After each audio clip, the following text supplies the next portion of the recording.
president said he must personally be involved in selecting Iran's next leader, and that choosing the son of the late supreme leader is unacceptable to him. Quote, "They are wasting their time. Khamenei's son is a lightweight. I have to be involved in the appointment, just like Delcy Rodriguez in Venezuela. Khamenei's son is unacceptable to me. We want someone that will bring harmony and peace to Iran." Let's bring in Axios Global Affairs correspondent Barak Ravid, who just spoke with President Trump to break that story. Barak, as we expect to hear an update from the defense secretary, today President Trump told you that he needs to be personally involved in selecting Iran's next leader, just as he was in Venezuela. What is his reasoning? What more did he say? So first, one very interesting thing that he said is that he basically sort of confirmed the fact that the leading candidate at the moment to be Iran's next supreme leader is the former supreme leader's son, Mujtaba Khamenei.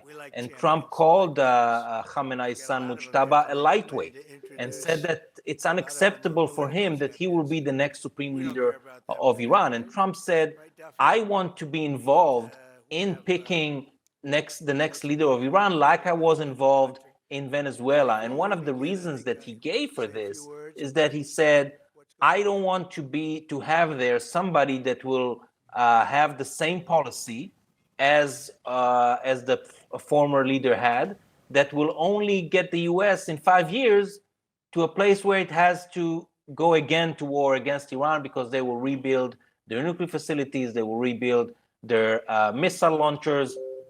So I think that when Donald Trump says that he wants to get involved, I don't think he thinks that he will be able to point at somebody and say, okay, you're the next leader of Iran. But I think he definitely says that he wants the system in Iran to be very, very different than the one at the moment. I want to get straight to CNN's chief international security correspondent, Nick Paton-Walsh, who is live in Tel Aviv. What do you make of those comments, Nick? I think it's interesting because it potentially informs us as to one of the reasons, perhaps, that the process of selecting the successor to the Supreme Leader, Ayatollah Ali Khamenei, has been slow. There have been suggestions we might be seeing infighting internally, despite a lot of the publicity that was given around the succession plans Khamenei put in the event of his death. We are still day 5 now, not clear who is in charge of Iran. But I think there's also possibly here, particularly with the comparisons to Venezuela, a slight insight as to the president's grasp of how hard line a lot of what he's dealing with Iran indeed is towards the United States, or perhaps lack of grasp. It's a totally different situation to Venezuela, where he is clearly admitting here that they had a direct influence on the choice of Nicolas Maduro, the former president's deputy, to take over the job. It was a swift move, keeping the government in place. What we're dealing with here, though, is essentially appointing a hardline cleric in a position for leading an Islamic revolution. A lot of the fundamental original beliefs were resistant to the American presence in the region, and indeed to Israel here as well. So the concept that job of supreme leader can be one that the American president has a role in selecting, I think is somewhat complex. Certainly it will be very hard for many of the 88 senior clerics in the Assembly of Experts who have met twice, seemingly dodging Israeli airstrikes over past days. The results of those meetings as yet unclear. Very hard to imagine them accepting it. But still, here we have a slight glimmer of a political compromise, perhaps. And one of the interesting things President Trump said in that article is they didn't have to come back in 5 years from now and do this all over again. Now, the tone of that statement, to some degree, possibly suggests that now the president's mindset has gone from the kinetics of military action here, which still continue unabated, very aggressively and brutally inside of Iran, where this morning a human rights group based in the United States said the death toll had reached 1,100, and we've just heard of the 13th wave of Israeli strikes against targets inside the country now. That perhaps the president is talking about the possibility of finding a leader in Iran that they could ultimately do business with. It is ideologically something that's going to cause somersaults, total incompatibility to the nature of the Islamic revolution, the regime inside Iran. And so this is both something of a non-starter, but also at the same time, perhaps a suggestion that the president's mindset is thinking about compromise. Explained only the way you can explain it, Nick Paton-Walsh. Thank you so much for that. I really appreciate it. And here at the table, we have some terrific reporters. David Sanger is one of them. So, David, there's so many ways to unpack this new statement from the president.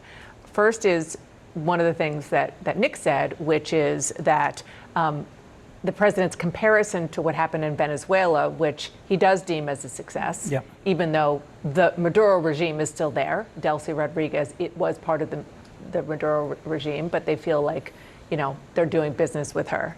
And making that comparison to Iran, which as Nick just described, could not be more different for a multitude of reasons.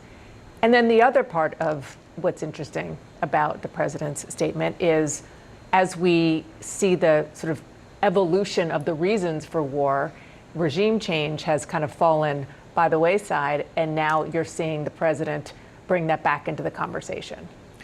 It's stunning on several fronts. So, first of all, when the Iranians hear this, the first thing they're going to think is 1953, when the United States helped organize a coup to make sure that the British could still have access to oil in Iran, and installed a leader, the Shah, who ultimately got overthrown in the 1979 revolution. So you have the possibility here of alienating some of the people who really want to see this government gone, but don't want the United States picking the leader. I think how we react when we hear about the possibility of foreign interference in our elections, right?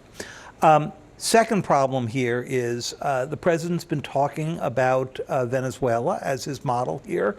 He said it to the Times in an interview on Sunday. That was the moment when he said he had 3 candidates in mind, and then later on said that many of them had been killed. But the fact of the matter is, as you just heard before from Nick, is the danger of false analogy here is huge. First of all, it's a country of 90 million people, so it's nearly 3 times the size of Venezuela. But the complexity of dealing with both the clerical leadership and the Islamic Revolutionary Guard Corps, you're not going to be able to keep them in place the way you could keep the Venezuelan government in place. And that's really, really important, because what happened in 1979 and has been in place for 47 years is a government that is run by, and their North Star is their ideology and their faith, and their faith and the way that they see their faith, which is an extreme view of it for sure. And that is not something that happened in Venezuela, and that is hard for an American president to penetrate and say, okay, I want X or Y leader in there as part of the current mindset, versus the idea of just totally getting rid of the regime and somehow, maybe it's utopia, finding a way to get a more democratic leader in there. Look, our experiments with regime change in the past and us controlling it have been difficult. We tried in Iraq with more than 100,000 troops on the ground. Here we don't want to have any troops on the ground and do it by remote control. So that's one problem, I think, with this. I think the second problem with it is that you've got sort of 3 major options here of how we may get a new government. One possibility is that people rise up, as the president suggested on Saturday, but they have no organization and no guns. That's a problem. The second is, the best you might hope for would be sort of a Islamic State 2.0 that is a little bit less hard line and more amenable to dealing with the U.S. and more pragmatic, maybe on the nuclear program and so forth. That might be the best outcome. And then there's the big possibility that you get a more hardline government that actually goes out and shoots more people in the streets. And then there's the question, many questions about sort of how we got here and what went into the president's decision making, which is still very relevant because of the way that they're kind of feeling their way on how this war is going and what constitutes an end. Caroline Leavitt yesterday at the briefing first said the president had a good feeling about it, that this was the right time. And then she said this. The president had a feeling, again, based on fact, that Iran was going to strike the United States, was going to strike our assets in the region, and he made a determination to launch Operation Epic Fury based on all of those reasons. Had a feeling, and then she said later, a feeling based on fact. Right.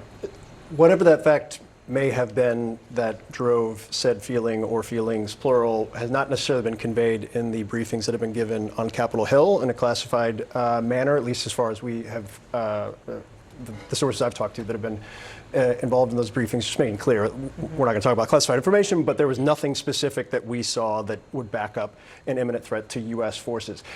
I think that a couple of things can be true here at the same time, and it's important to take that into context. One, the opportunity itself with the strike, the joint strike with the Israelis to take out the leadership presented itself was very real, was driven by U.S. intelligence. Two, Iran is at a weaker point right now than it has ever been over the course of the last several decades. At the same time, it was once again boosting its ballistic missile stocks or its attempts to reinforce its capability there.